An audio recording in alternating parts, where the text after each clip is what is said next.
Hey, what's going on, everybody? Welcome back to the channel. I am very excited to have J.None from Voiceplay here today. We're going to have a really, really great time, a really great conversation. So I want to say thank you very much for, first of all, coming on the channel, and second of all, for taking the time, man.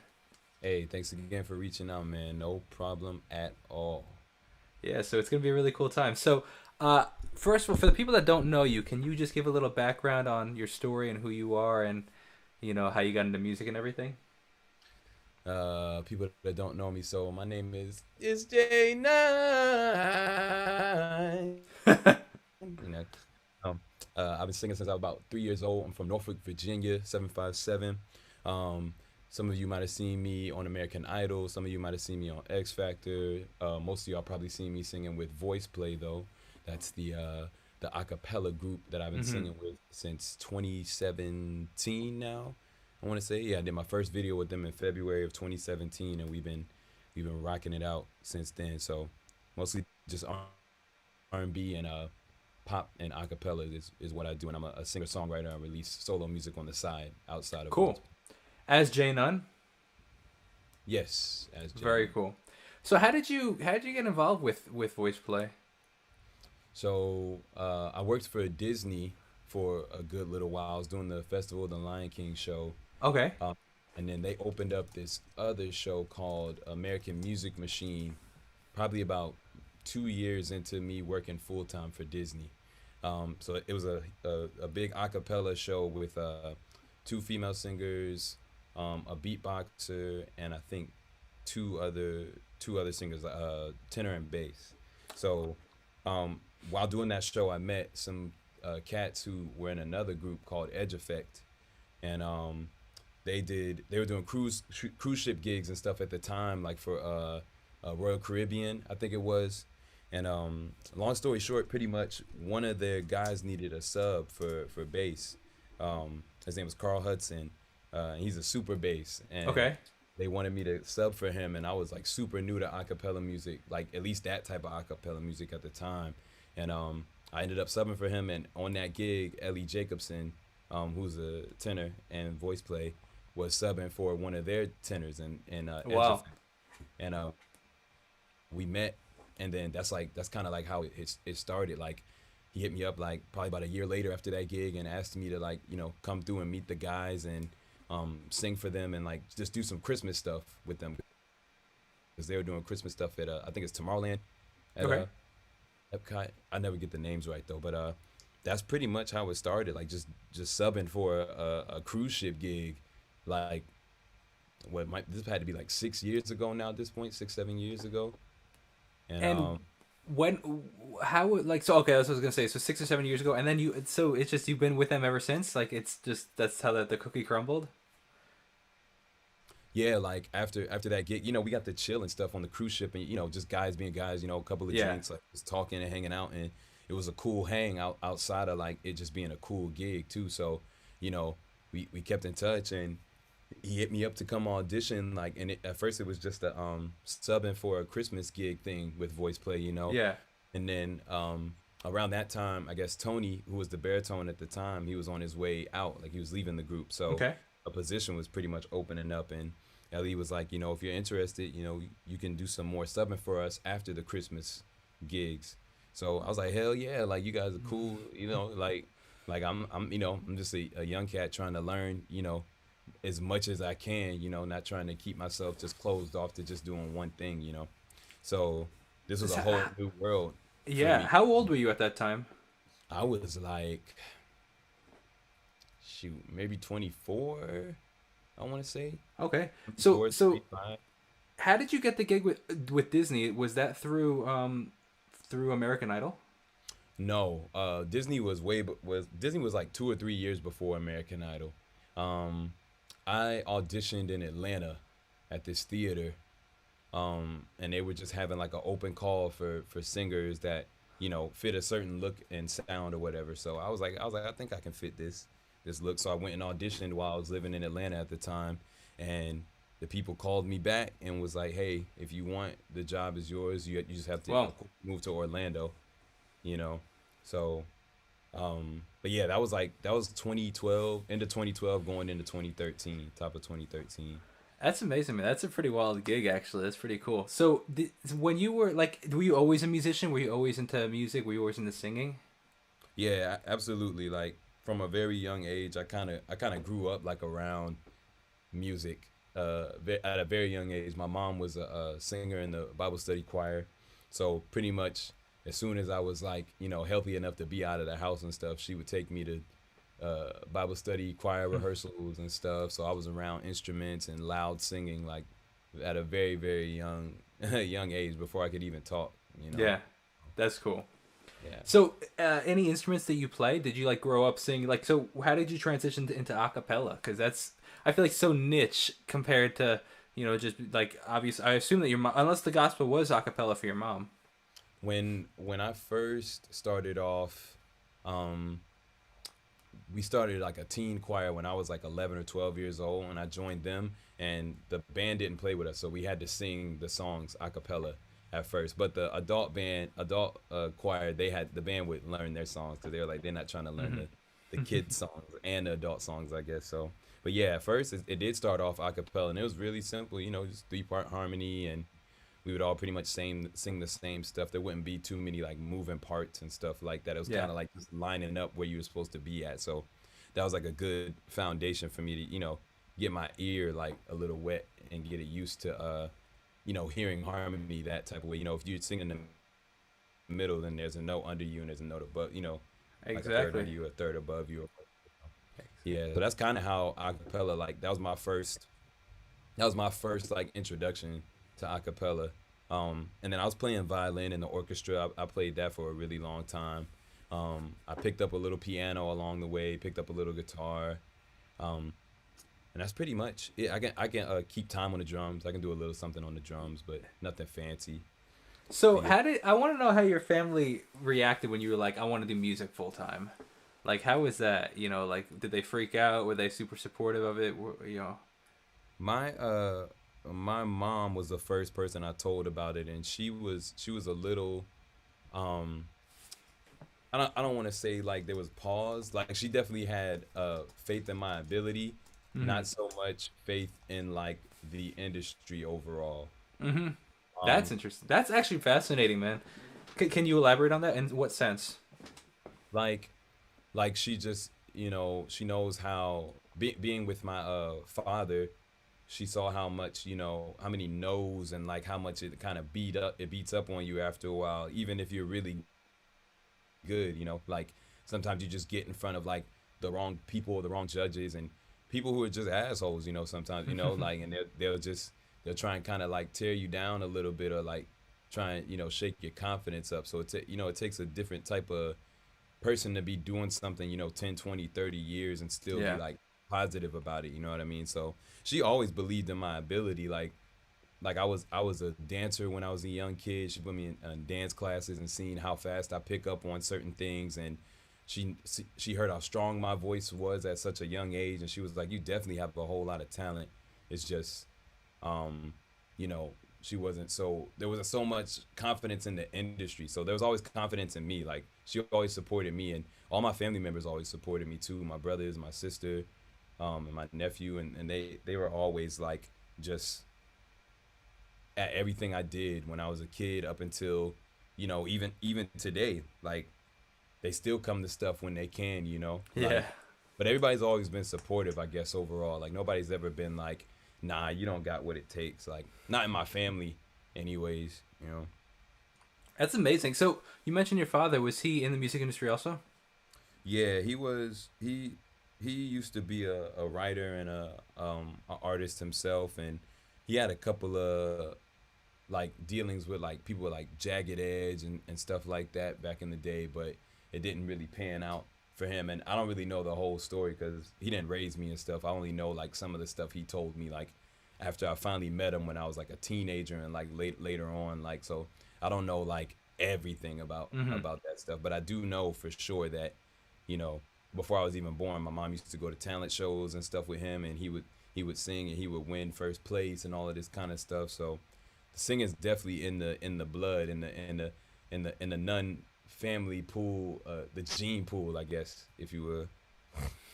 That's amazing, man. I find it so fascinating when sometimes artists are, it just runs in the family, and sometimes it just runs, just the person wants to reach out and be like, for example, myself, like I'm the only musician in my whole family, extended family also, so it's That's just interesting. always crazy to me when there's only like one in the family. Like there's always that one that kind of like is just sticking out. It's like that's always so weird to me. It's like you don't have like a distant uncle or a grandparent or something I that does mean, music or not in any sense of like, oh, I'm a full time musician kind of thing. Like, yeah, maybe like my uncle plays, the guitar kind of thing, but not like, oh, I'm gonna bring the guitar out every Christmas kind of thing. You know what I mean? It yeah. just, yeah, that's super interesting. See, but I guess I always related it to like, well, there's only usually like one architect in the family and one, salesperson. So I was like, yeah, there's just one musician. But I feel the opposite with that. They're so interesting when there's, a whole family of music, because that's, I feel like, almost like a whole family of architects coming out, or a whole family of construction workers. You know what I mean? Everybody in the family works at the shop. Yeah. Now, I always wished my siblings were more into music so that we could like kind of, bounce ideas off of each other and share, like share that more. Like Yeah. my younger brother's like more into rapping kind of. Um, my older sister's into dancing. My older brother can sing a little bit, but my older sister's into graphic design too. Like everybody's got a little bit of musical talent, but nobody's like never really like pushed super duper hard Hmm. like that. Besides me, like my younger brother does some stuff, but we still have yet to team up I was on just about to ask that. Like, how? So, could we see your brother featured on any like J.None or voice play stuff? definitely, I would say in the near future, me and my younger brother will probably do some stuff. And if I get some time, it'd be cool to get my older brother and my mom on some stuff too. Even though she doesn't really sing as much as she used to, but I always wanted to do a family project just because I That's think that amazing. would be dope. See, that's so cool, man. I wish I had that opportunity. That's so cool. That's wild. So, if we were to talk now a bit more of the voice play, like, how did you now? How was it transitioning into that them as a group? Like, they had been. How long were they established before you had joined? How long was Voice Play established before Mm-hmm. I joined? Mm-hmm. Because Voice Play you, has been around since yeah, like I want to say they've been around since like the mid late '90s, early 2000s. Like, but they all were original joined by members. not all original members. Like the OG members were Lane, Jeff, and Earl, Okay. Wow. and I feel like I think they've been around since literally since day one. They've been there since day one. I know Ellie got added somewhere. Like he kind of sang with them a little bit in like I want to say late high school, early college sometimes, but kind of like subbing, not like an official member, I guess. So, um, but I feel like the lineup's been pretty solid since like maybe 2008 or nine or so. Yeah, yeah, yeah. But That's before Voice interesting. Play, they were called Four to Five because there was only four of them instead of before they That's went to fun. five. That's funny, actually. So, how do you guys find your arrangements and stuff? How does that work? um, like who like puts them together or like what do you mean? Like Oh, how do actually, let me rephrase that. So, how do you guys pick your songs? And then once you pick a song, how do you guys, say, okay, you're gonna sing this harmony? How do you like? So, for example, like, do say I don't know, pick any song, like "Attention" by Charlie Puth. Are you familiar with that song? Yeah, I've heard that before. Yeah. So you take "Attention" by Charlie Puth, and then you say, okay, we have that bass line, right? That whatever, I don't remember, or whatever bass line it is, I'm totally drawing a blank. But you have that obvious bass line in the song, and then you have the melody. So you have those two parts. But how do you fill in the rest of the chords with your voices? How do you say, okay, we're gonna do this? Do you say the root third and fifth, and then, or how does that work? You know what I mean? That's not my ministry, as they say, or not my main ministry, anyways. Like I know how to do, I can do a little something something, but my approach to it is definitely not um I guess traditional. Like I'll take the melody and the bass line, and I'll just start throwing as much random stuff that I hear in there, and Oh, cool. I'll keep it simple first, and then we'll kind of add more as we go along. But honestly, Lane and Jeff do most of the arranging, and then Ellie does some arranging here and there too. But and then if I get a chance, I like to just add little random stuff in there, like if I can, if we have time. but a lot of the time there isn't a whole lot of time once we get the arrangement. Like everything's on a schedule. Like you gotta finish getting it arranged, get the parts out to everybody, and then you gotta record everything. Then you gotta shoot the video, and then there's so much stuff that goes into getting the video and everything together. Like you gotta get the videographers, you gotta get the props, you gotta get the clothes, you gotta Yeah. get and like so there's so much stuff that goes into like kind of doing it yourself type of thing. But I'm glad I don't have to do it completely by myself, because if I had to do acapella by myself, like I probably wouldn't. I don't want to say I wouldn't, but it definitely wouldn't be this type of acapella, because it's like a lot. It's very intricate and it's super involved. You definitely need more people. I feel like for it to like be done correctly. Are you signed to a label? Like the Voice Play as a group? No, no So label. so how does that work with, which I think is amazing. I really appreciate the independent artist style. Like, I mean, I guess independent group you would call it. Mhm. So how does that work? Who I guess, do you have a manager, or who says, okay, let's book out this whatever stage so we can film this video? Like, how does that work, or do you guys handle that? Everybody pretty much handles it, and then Wow. Jeff's wife, Kathy, she helps with a lot of like reaching out to people and speaking on the behalf of the group and stuff. And like she's amazing. Like she's like Superwoman. Like she's all over all of that stuff. Like she gets all of our schedules, and um, she's the person. She's like the point of contact. You know what I mean? So like you'll always speak to her before you like speak to anybody else for the most part, unless you hit me up on Instagram or Facebook or something like you did. Like, but she's like the go-to person, unless somebody else in the group is reaching out to the Yeah. venue. It's a team. Like everybody So kind I of guess has I to go. reached out to VoicePlay's email, and I guess I spoke to her because VoicePlay as a group is in the middle of filming a ton of videos at the moment. So I appreciate you taking the time. Um, but yeah, that's interesting. So that's I amazing, definitely actually. I definitely have the least amount of responsibility in the group. Like it's a very easy situation for me, because I'm still like the new guy in a sense, because like I don't own any stake in the voice play company. You know what I mean? Like it's almost like I'm an employee that is a group member. You know what I mean? Like I'm not like it's not my baby. Like I'm like the cool uncle that kind of comes in, like gets to play around. Like so there's not really any pressure on me, besides like getting my parts done, and of course having my stuff memorized for shows and all of that kind of thing. And then if I want to help out with other stuff, when I feel comfortable, then I reach out and I'm like, hey, let me help out with this, or yada yada yada. But most of the time I don't like to get in the way, because they already got a once you have a system, there's no need to you Mm, know change something. That if it ain't broke, don't fix it. Like hmm. it's pretty much that simple. So I don't like to get in the way. Like just let things go the way they've been going, which is smooth. So So is there like sites of a record label, or do you like being independent? um I like being independent, but I wouldn't mind being with in the right label situation as Hmm. well. Like Yeah. if it was something that was beneficial to everybody and their families and our brands and all of that stuff, like I would love to do, take it higher. Hmm. Um, Is that how you think that you would get to the next level with a label, or do you think that you would, you know, you could get to that next level, or even what is the next level defined for you guys? I feel like that's a different answer for each person. Ah, Um, that's a great answer. for me, next level would be like either doing like something in like film and television, or whether it be like As acting, or okay. just music, being more involved in these things, or just touring with like groups who are bigger household names. You know what I mean? Hmm. Like a mega acapella tour or something, like Pentatonics, Home Free, Straight No Chaser, like all of these groups that do big, like I've seen doing bigger tours and stuff like that. I think that would be more next level, you Yeah. know. Which I just found out that Home Free is not signed to a label, actually.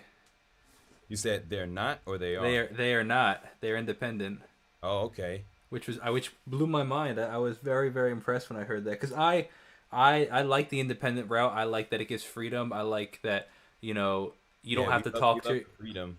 We definitely love exactly. the freedom. You don't have to talk to your label head or whoever to have this conversation right now. Or if you wanted to release a song tomorrow, you could release a song. You know what I mean? Like say you get really great feedback on your most recent single, like you have the freedom to release that song, and I love that. As opposed to the label says no, this person on the label is already releasing their song next week, so it's gonna interfere with that person's song. So we're gonna have to wait for you three months for you to really, you know what I mean? It's Yeah, just so that- much politics. it gets. I can see how that could be super aggravating. It's like always asking permission. It's like having Yeah. a, it's like having an annoying parent that you know is going to say no, but you're trying your best to like suck up to them and get on their good side. Like depending, of course, depending on who are the people that you have to work with. But I've never been in a label Mm-hmm. situation. I've only had like a couple of deals on the table, like a Mm-hmm. couple of times in my life. So I've never dealt with a record label before, so I don't know how that is at all. So that's interesting. Yeah, I agree. So if you were to, the whole premise of this channel and the whole premise of these interviews and stuff is to really inspire artists and to say that hey, it's actually possible to make a living in the music industry. If you were to give one piece of advice to somebody that's just starting out, what would you say to them? I would say find a group of four white dudes who are super talented and do everything.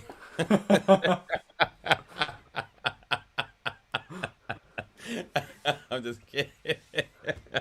Hey, it worked. Hey, if it ain't broke, don't fix it, right? If it ain't broke, don't fix it. Because I feel like sometimes we kind of sometimes, especially being an artist, sometimes you can kind of be two personalities, maybe three. Like either you're like a control freak and you got to be like in control of every single freaking thing that you Mm. do, Mm-hmm. or you don't speak up enough and say shit about how you want things done or how you want things to sound or how you want things to look. So me being like a solo artist like my whole entire life, like it's been dope to like finally be in a situation where I can kind of like, Mm. hey, what, like, I don't have to like jump in and like be over people. Like, I've been in other groups where I've had to like be over people and like kind of be the lead and like have to Mm-hmm. do everything. Like, hire the photographer, hire the videographer, record everybody's vocals in my closet, like hit the mixing engineer, choreograph the steps for the show. You know what I mean? So it's been dope as fuck to like just come in and like work with people who know how they want things done and like just Mm. do my fucking job and enjoy myself and Yeah. shoot the video, and then let it go. So I don't know, Bro, there's like so much freedom in that. It's amazing. It's like, hey, I'm just here to show up and get my job done, and right, that's amazing. right. So I Yeah. don't I don't know what point I was trying to make with that, like for like somebody, like what was the question again? Like you were saying for people Well, starting and out. any word of encouragement or anything that you would have to say. Okay, I guess it's like I've been told forever, and I think so many subscribers and musicians have been told forever that it's so hard to make it in the music industry. It's impossible to make it in the music industry. That you're one in a million. What's going to make you different? You know, Mhm. like why? Like, what's your take on that? Obviously, you proved that wrong. And how would you comment on something like that?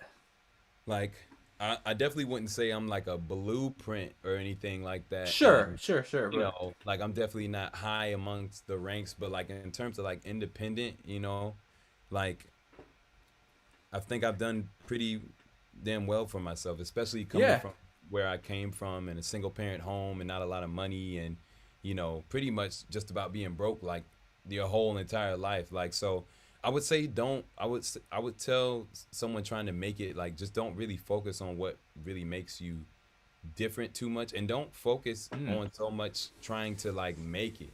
Like yeah, you got to be organized and plan stuff, but I feel like people get ahead of themselves. Like you got to like enjoy it first. Like I feel like cuz we all got to start like somewhere. Um and I feel like we put too much pressure on ourselves like trying to I couldn't agree more. trying to make this money and trying to make the right steps and decisions. And I know I did this as a young artist, especially coming from a family that didn't have a lot of money. Like I would be like, man, everything I step out on stage to do anywhere, like I have to kill this shit because this could get my family out of this neighborhood, or Yeah. this could, like whatever. Like take the pressure out and like enjoy the music and enjoy the production, enjoy, just enjoy the writing and enjoy just being an artist, even if you're struggling. Like it doesn't matter. Like just Yeah. enjoy it. And the dots will connect after a while. Yeah. Meet people, network, talk. Like enjoy the network and enjoy the talking. Like enjoy finding the information. Like keep trying things. Like always trying things. Like I started off as just a R&B hip hop head, like in my bedroom, like, and I ended up in a YouTube famous, the on the sing off famous acapella group. Like I never would have thought I would be doing no Yeah. stuff like this, like ever. So if I wouldn't have stayed open to other possibilities, I absolutely would have never met voice play and been in this type of predicament. Yeah.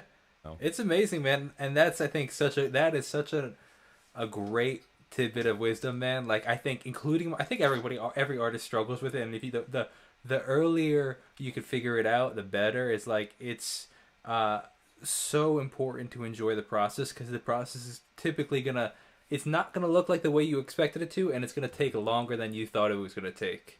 Hmm. You know what I mean? And so it's like you might as well you're if you decide to do it, you might as well just enjoy the Enjoy journey because it's however long it takes. It's you're here and you made that choice. You know what I mean?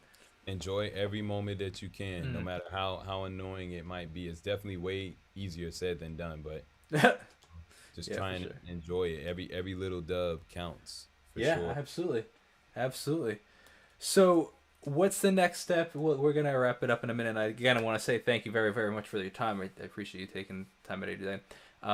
What's the Absolutely. next step for J None? Like, what do you as in either through voice play or through not necessarily a next step, but uh, Like what's some like stuff coming up? yeah, I just dropped this single actually a few days ago called Affirmation. I'm going a different route with the solo music. I'm trying some like smooth, like acoustic guitar stuff. I got my homie Daniel Kelly Howard on the guitar on there, and nice. he just sent me like a few loops or some stuff, and we was like, yo, let's just do an EP of this. Like it's real simple and smooth, and I just wrote what I felt over the guitar loops he sent me, and that's the way it's coming out right now. So that one just dropped, Affirmation. It's on iTunes, Apple Music, Spotify, Google Play, all of that boo boo that we use to stream. so so I'll have an EP of that coming out soon, and of course we got plenty of videos from Voiceplay coming up within the next few weeks, so that never stops. That's amazing. So let me ask you this question. Actually, I'm find this super curious. I'm super interested in this music videos versus just like audio visualizers, as they call them, right? You know, like if you were just to put out like, is it do you find it worth all the time, energy, and money? Have you found it worth? Because I keep convincing myself out of it. Because like here I am. I'm a musician. My platform isn't the biggest platform. So and a lot of the platform that I do is not totally related to my music. You know what I mean? Like people necessarily the majority of the people aren't necessarily here yet for my music. They're here for other things. You know, whether it be the interviews or breaking down other people's music. So the point being though is like, okay, I go and spend however much money or however much time to go film, edit, and produce this music video to a song I released is and I keep convincing myself, oh, it's the 10 hours of work is not worth however many views it might be. And I'm curious your perspective on that. I I like I'm old school, so I like music videos, and I'll Okay. tell you why I like music videos more than just for like marketing purposes. Like I feel like it's kind of like a personal thing for me too. Like Mm-hmm. as a independent artist, like I like to go back and see that. You know what I mean? Mm-hmm. Like 10 years from now, I'm gonna want to go back and watch each and every single video that I've ever done. You know what I mean? Like, and it's not going to hit the same. Like the music video is going to hit me harder than the other thing is. You know what I mean? Like, so like I feel like even if people don't go view it, like even if they don't go view it right now, they're going to go view it eventually because your brand and your name is only going to grow more and more as you keep doing what you do. You know what I mean? That's like, interesting. so I feel like there's way more value in the music video than there is in the other stuff. Like, Sure. and it's like business and sentimental at the same time. You know what I mean? Like Yeah. videos and pictures bring back memories. You know what I mean? Like that's the whole point. That's the whole point of that stuff. You be like, dang, like I was 22 in this video. Like look at me, bro. Look at how boo boo this looks like. And then 10 years, like 32, you like, bro, look at how much better we got at this. And like, you know what I mean? So like, I feel like there's more, you get more out of it. Like, and I guess the listener can, now that you're saying, can relate to the song in a different way. You know what I mean? Like, for example, Ed Sheeran's song, The A-Team, you know, like, have you ever seen that music video? Do you know that song?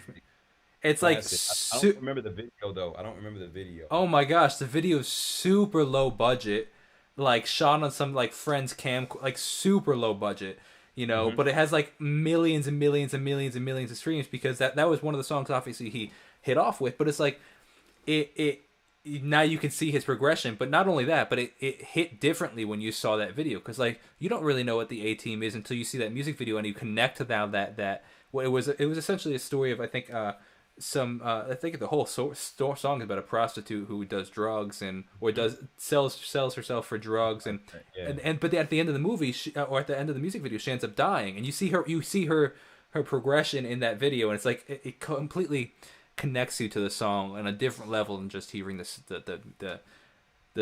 song would be. So that's actually really interesting. I never really connected that. That's fascinating. Yeah, that's huge. I feel and I know he gets drunk with his wife and goes back and watch those videos and be like, bro, what were we doing? Like, the whole thing.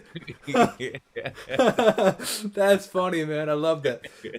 Like it's just more of a payoff. It's a bigger payoff later. You know, like even now, like I've been doing YouTube videos on and off since like 2008. I still get to pull out the whiskey some weekends and go back and watch like my first few videos just to be like, what the hell?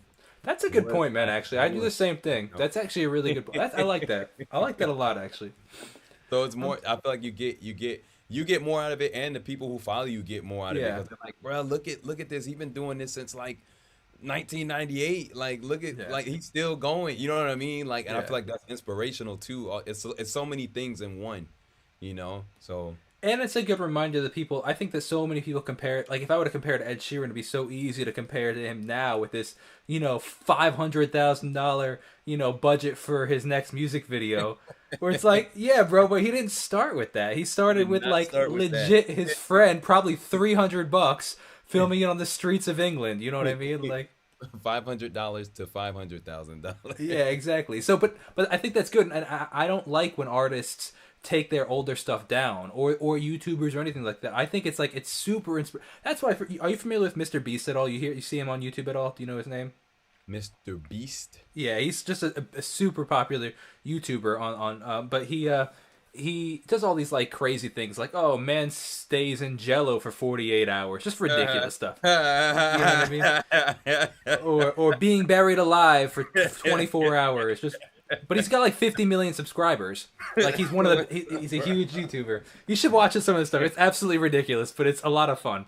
Yeah, I might have to but he started and he kept all his videos, so you could see him hitting a 1,000 subscribers. You could see him, and the quality's hard. It's like filmed in like I think there's like 4 pixels in the whole video. You know, it's like it's so blurry.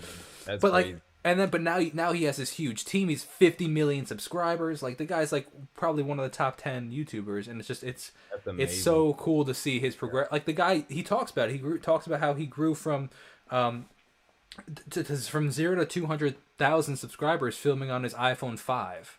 You know what I mean? It's like, and he kept those videos so you can go back and watch how terrible they were.